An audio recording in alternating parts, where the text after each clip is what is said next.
Oo, sa aking opinyon, hindi na po sapat si Jason Casimero aka Kuya Lods para kay Cuadro Alas. Pero at the same time, sa aking ding opinyon, hindi siya dapat alisin sa kampo. At ito po ang aking rason.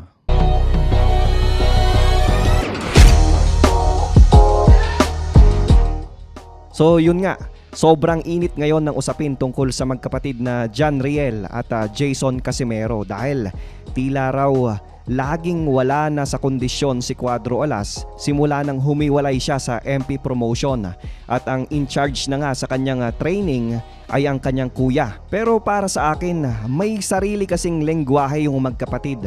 Hindi lang literal na kumbaga pareho silang nagbibisaya o kaya naman nagtatagalog. Pero yun bang kahit isang kindat pa lang nung kuya, alam na nung isa kung anong gusto niyang ipagawa. Pero ito naman ay hindi para gawan ng palusot yung pagkukulang nila sa mga nakaraang laban kung saan sabi nga ng ibang nag-comment wala raw silang nakitang technique saka walang maayos na game plan.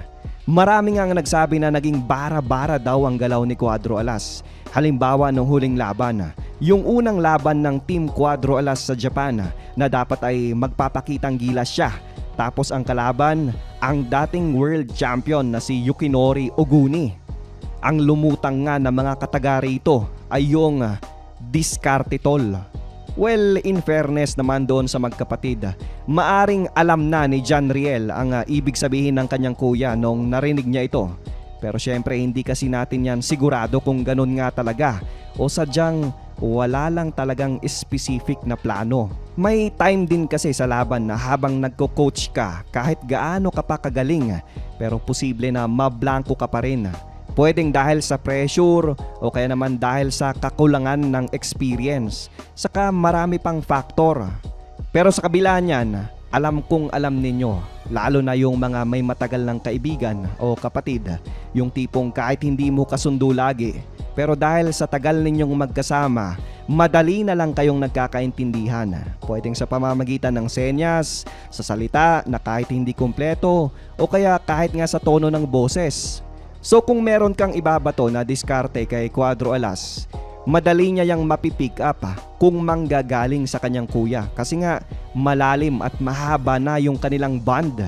Yun nga pong bond na yan, napakahirap nang matibag. Kasi bago pa yan sila pumasok sa boxing, magkapatid na silang dalawa. Pero aminin man natin o hindi, in terms of experience, may galing din naman si Jason at may potensyal para makapag-produce ng iba pang dekalibreng boxer sa hinaharap. Pero kung titimbangin ngayon, sa aking opinyon, kulang na siya para sa kagaya ng kanyang kapatid. Kung siguro nung nagsisimula pa lang siya, pwede. Pero syempre ngayon, iba na po ang sitwasyon. Hindi naman sa minamaliit natin si Kuya Lods. Ang sabi nga natin, may galing din siya.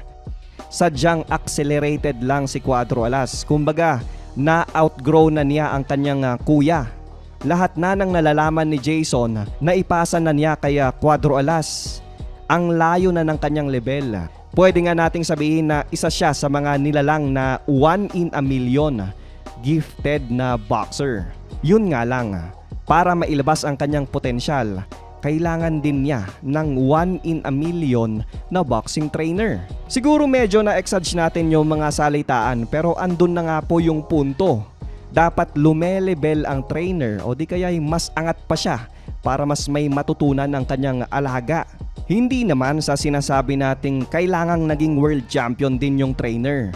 Hindi po. Pero sa experience, sana malalim-lalim din yung kanyang hinuhugutan. So suma total, kung isa-summarize natin yung mga bagay na yan, para sa akin ang pinakatamang term ay hindi tanggalin, pero dagdagan na lang si Kuya Lods. Magdagdag ng trainer na may mga iba pang nalalaman bukod sa mga nalalaman na ni Jason. Kung sa relay ng message, kahit si Jason na po ang magbato niyan sa kanyang kapatid. Kasi nga kagaya ng sabi natin kanina, mas madali silang nagkakaintindihan. Pero sa plan making, yung mga tipong strategical sa laban, dito na papasok yung dagdag na arkitekto para pulido ang trabaho. Kumbaga pagsasamahin ni Jason yung kanyang mga nalalaman tungkol sa kanyang kapatid, tapos kung ano rin yung naisip na strategy nung bagong trainer na idadagdag nila sa kanilang team. Kung iisipin nga, maganda rin ito para kay Kuya Lods kasi kahit siya magkakaroon din ng mga karagdagan pang kaalaman. May mga dagdag siyang bala na babaunin kung magtutuloy-tuloy pa rin siya sa pagtuturo kahit na retirado na si Cuadro Alas. Saka lahat tayo talagang naiintriga, mapa-supporter ka man o hindi o kaya naman basta kilala mo lang si John Riel. Lahat tayo gustong malaman kung paano ba kung maglaban talaga sina Inoue sa Cuadro Alas. Pero yun nga, dapat sana nasa best possible version ang ating kababayan para wala nang salita pagkatapos. Kung sa edad, given na po kasi yung edad, syempre hindi naman tayo bumabata. Natural, habang tumatakbo ang oras, tumatanda po tayo. Kaya ang pag-adjust na lang ay nasa preparasyon. At magagawa lang yan kung makumpleto at the best ang miyembro ng kampo. Para manalo man o matalo, andun na tayo na masasabi nating kontento tayo sa naging resulta. Walang magsasabi na kasi ganito, kasi ganyan. So yun lang po ang aking komento tungkol sa isyong ito. Hanggang sa muli.